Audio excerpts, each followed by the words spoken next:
आकाशवाणी लखनऊ से प्रस्तुत है प्रादेशिक समाचार।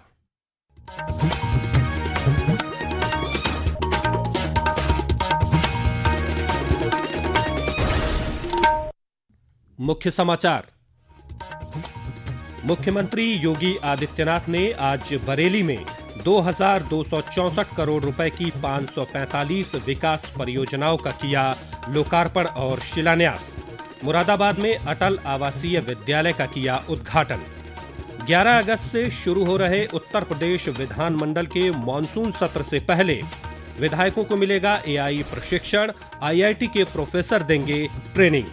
प्रदेश सरकार रक्षाबंधन पर 8 से 10 अगस्त तक बसों में महिलाओं को देगी एक सहयात्री संग निःशुल्क यात्रा की सुविधा।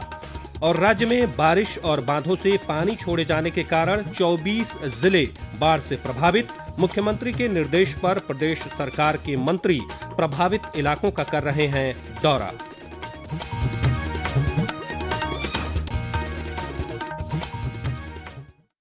नमस्कार, प्रदेश के समाचारों के साथ मैं राघवेंद्र त्रिपाठी। और अब समाचार विस्तार से। मुख्यमंत्री योगी आदित्यनाथ ने आज बरेली में 2,264 करोड़ रुपए की लागत की 545 विकास परियोजनाओं का लोकार्पण और शिलान्यास किया। इस अवसर पर जनसभा को संबोधित करते हुए मुख्यमंत्री ने कहा कि सरकार विरासत को विकास के साथ जोड़कर काम कर रही है। 2017 के बाद से बरेली की पहचान नाथ कॉरिडोर और आध्यात्मिक पर्यटन के लिए होने लगी है। श्री योगी ने कहा कि डबल इंजन की सरकार सबका साथ सबका विकास की भावना के साथ लोगों के जीवन में खुशहाली और समृद्धि लाने के लिए तत्पर है। 2017 के बाद नाथ कॉरिडोर बरेली की पहचान बन गई है और डबल इंजन की भारतीय जनता पार्टी की सरकार तुष्टीकरण नहीं बल्कि विकास के माध्यम से जनता जनार्दन की संतुष्टि का माध्यम बन रही है। विरासत को विकास के कार्यों के साथ जोड़ रही है। आपके जीवन में खुशहाली और समृद्धि लाने के लिए हर संभव प्रयास कर रही है। कार्यक्रम में मुख्यमंत्री ने रोजगार मेले के माध्यम से चयनित 6,000 से अधिक युवाओं को नियुक्ति पत्र और विभिन्न योजनाओं के लाभार्थियों को प्रमाण पत्र और टैबलेट भी बांटे। मुख्यमंत्री ने आज मुरादाबाद में 1,172 करोड़ रुपए की 87 विकास परियोजनाओं का लोकार्पण और शिलान्यास किया। इससे पहले उन्होंने 79 करोड़ रुपए की लागत से निर्मित अटल आवासीय विद्यालय का उद्घाटन भी किया। इस अवसर पर उन्होंने कहा कि यह विद्यालय न केवल शिक्षा का केंद्र है बल्कि संस्कार, अनुशासन और आत्मनिर्भरता का भी स्रोत बनेगा। मुख्यमंत्री ने कहा कि प्रदेश आज विकास, शिक्षा और एक जनपद एक उत्पाद जैसे अभियानों से अपनी अलग पहचान बना रहा है। आज उत्तर प्रदेश अपनी विरासत और विकास की इस यात्रा पे गौरव की अनुभूति करता है। शिक्षा का एक नया केंद्र बना है। वन डिस्ट्रिक्ट वन प्रोडक्ट के नाम पर अपनी पहचान बना रहा है। आज Uttar Pradesh one district one medical college के नाम पर बेहतरीन स्वास्थ्य शिक्षा का एक नया केंद्र बनकर के उभरा है। उत्तर प्रदेश विधानमंडल का मॉनसून सत्र 11 अगस्त से शुरू हो रहा है। सत्र से पहले सरकार विधायकों को आधुनिक तकनीक से जोड़ने के लिए विशेष पहल कर रही है। इसके तहत 10 अगस्त को प्रदेश के विधायकों को आर्टिफिशियल इंटेलिजेंस की बुनियादी जानकारी दी जाएगी। इस विशेष प्रशिक्षण सत्र में आईआईटी के प्रोफेसर विधायकों को एआई के इस्तेमाल और शासन प्रशासन में इसके प्रभावी उपयोग के बारे में बताएंगे। प्रदेश सरकार ने रक्षाबंधन के मौके पर 8 से 10 अगस्त तक प्रदेश भर की बसों में महिलाओं के लिए निःशुल्क यात्रा की घोषणा की है। यह व्यवस्था नगर परिवहन और परिवहन निगम की बसों में एक सहयात्री के साथ लागू होगी। भारतीय डाक विभाग ने भी रक्षाबंधन के मद्देनजर वाटरप्रूफ लिफाफे जारी किए हैं। इनकी कीमत 10 रुपए रखी गई है। बाल कल्याण एवं पुष्टाहार मंत्री बेबी रानी मौर्य श्री राम लला के राखी महोत्सव में शामिल होने के लिए आज अयोध्या पहुंची। इस दौरान उन्होंने कुपोषित बच्चों के पोषण के लिए चलाए जा रहे संभव अभियान की समीक्षा भी की। इस दौरान मीडिया से बातचीत में उन्होंने कहा कि संभव अभियान को सफल बनाने के लिए लोगों का जागरूक होना और जन भागीदारी आवश्यक है। कुपोषित बच्चों को पोषित करने के लिए इस जागरूकता अभियान में जन भागीदारी आवश्यक है और जितने भी हमारे बच्चे कुपोषित होंगे उनकी जानकारी लेंगे और प्रयास हमारा ये होगा कि बच्चे पोषित हों, स्वस्थ हों और अपनी भागीदारी निभाएं।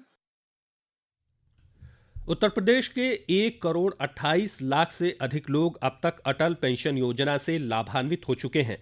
पेंशन फंड नियामक एवं विकास प्राधिकरण के मुख्य महाप्रबंधक प्रवेश कुमार ने आज लखनऊ में ये जानकारी देते हुए इस योजना के प्रचार प्रसार और जन जागरूकता पर बल दिया। उन्होंने कहा कि प्रदेश में बड़ी संख्या में लोग इस योजना से लाभान्वित हो रहे हैं।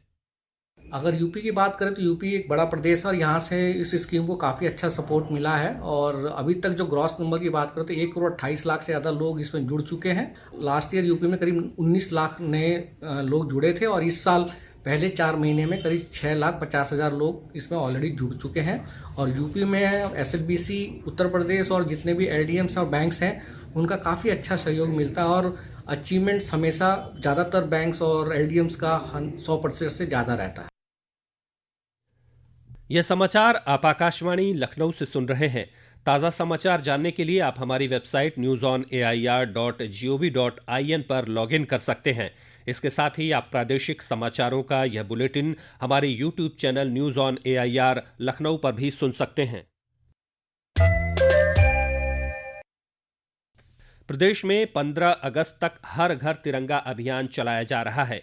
अभियान का पहला चरण 2 से 8 अगस्त, दूसरा चरण 9 से 12 अगस्त और तीसरा चरण 13 से 15 अगस्त के बीच आयोजित किया जाएगा। इसी क्रम में अमरोहा के परिषदीय विद्यालयों में तिरंगा राखी कार्यशालाओं का आयोजन किया जा रहा है। इन राखियों को तिरंगा आभार पत्र के साथ सैनिकों को भेजा जाएगा। कानपुर देहात में स्कूलों ने तिरंगा रैली निकाली। साथ ही रंगोली प्रतियोगिता और सांस्कृतिक कार्यक्रमों का आयोजन किया गया। कन्नौज में जिलाधिकारी आशुतोष मोहन अग्निहोत्री ने कलेक्ट्रेट परिसर से विशेष तिरंगा बाइक रैली को हरी झंडी दिखाकर रवाना किया। प्रदेश में बारिश और बांधों से पानी छोड़े जाने के कारण 24 जिलों के लगभग 1,245 गांव बाढ़ की चपेट में हैं। बदायूं, प्रयागराज, मिर्जापुर, वाराणसी, गाजीपुर और बलिया में गंगा, नैनी में यमुना, लखीमपुर खीरी में शारदा, बाराबंकी अयोध्या में घाघरा और श्रावस्ती में राप्ती नदी खतरे के निशान से ऊपर बह रही है। बाढ़ के कारण करीब 2,07,000 लोग प्रभावित हैं। मुख्यमंत्री योगी आदित्यनाथ लगातार बाढ़ प्रभावित क्षेत्रों की मॉनिटरिंग कर दिशा निर्देश दे रहे हैं। पेश है एक रिपोर्ट। प्रदेश के राहत आयुक्त भानुचंद्र गोस्वामी ने बताया कि बाढ़ प्रभावित क्षेत्रों में 1640 नावों और मोटर बोट्स की सहायता से राहत सामग्री पहुंचाई जा रही है। 377 बाढ़ शरणालयों में 41,000 से अधिक लोगों को रखा गया है, जहां उन्हें खाने पीने और चिकित्सा समेत अन्य सुविधाएं दी जा रही हैं। इसके साथ ही 1348 बाढ़ चौकियों की स्थापना की गई है, जो प्रभावित क्षेत्रों की स्थिति पर निगरानी रख रही है। वाराणसी में बाढ़ प्रभावित इलाकों का दौरा करने के बाद जिलाधिकारी सत्येंद्र कुमार ने बताया कि गंगा के जलस्तर में अब कमी हो रही है। टोटल मिला के 28 वार्ड हैं जो आज की डेट में बाढ़ से प्रभावित है शहर के अंदर। इन सभी जगहों पे हमारे करीब 24 बाढ़ राहत शिविर चल रहे हैं, जिसमें करीब 4500 लोग हैं वर्तमान, और सभी जगहों पे रिलीफ रेस्क्यू ऑपरेशन चल रहे हैं। बाढ़ प्रभावित क्षेत्रों में प्रशासन पूरी तरह सतर्क है। जल पुलिस और NDRF भी लगातार हालात पर नजर बनाए हुए है। समाचार कक्ष से तनवीर फातिमा। मुख्यमंत्री के निर्देश पर प्रदेश सरकार के मंत्री भी बाढ़ प्रभावित इलाकों का दौरा कर व्यवस्थाओं की समीक्षा कर रहे हैं। इसी क्रम में प्रदेश के राज्य मंत्री रविंद्र जायसवाल ने आज गाजीपुर में बाढ़ प्रभावित क्षेत्रों का दौरा किया और बाढ़ पीड़ितों को राहत सामग्री वितरित की। उन्होंने बाढ़ पीड़ितों को सरकार की ओर से पूरी मदद देने का भरोसा दिया। प्रशासन और सरकार पूरी तरह से तटस्थ है और सारे लोग एक्टिव हैं और अभी तक कैजुअलिटी 0 है। अगर किसी का फसल नुकसान हुआ है तो सरकार उसकी भरपाई भी करेगी। अगर किसी ने जमीन लिया है बटाई पर, तो सरकार की नीति बन गई है कि बटाई करने वाले को सहायता मिलेगी। मौसम विभाग ने आगामी 24 घंटों में प्रदेश के पूर्वी जनपदों में बारिश का येलो अलर्ट जारी किया है। और अंत में मुख्य समाचार एक बार फिर। मुख्यमंत्री योगी आदित्यनाथ ने आज बरेली में 2,264 करोड़ रुपए की 545 विकास परियोजनाओं का किया लोकार्पण और शिलान्यास। मुरादाबाद में अटल आवासीय विद्यालय का किया उद्घाटन। 11 अगस्त से शुरू हो रहे उत्तर प्रदेश विधान मंडल के मानसून सत्र से पहले विधायकों को मिलेगा AI प्रशिक्षण। IIT के प्रोफेसर देंगे ट्रेनिंग। प्रदेश सरकार रक्षाबंधन पर 8 से 10 अगस्त तक बसों में महिलाओं को देगी एक सहयात्री संग निःशुल्क यात्रा की सुविधा। और राज्य में बारिश और बांधों से पानी छोड़े जाने के कारण 24 जिले बाढ़ से प्रभावित। मुख्यमंत्री के निर्देश पर प्रदेश सरकार के मंत्री प्रभावित इलाकों का कर रहे हैं दौरा। इसी के साथ प्रादेशिक समाचारों का ये बुलेटिन समाप्त हुआ। अगला बुलेटिन रात 8 बजे FM पर प्रसारित किया जाएगा। नमस्कार।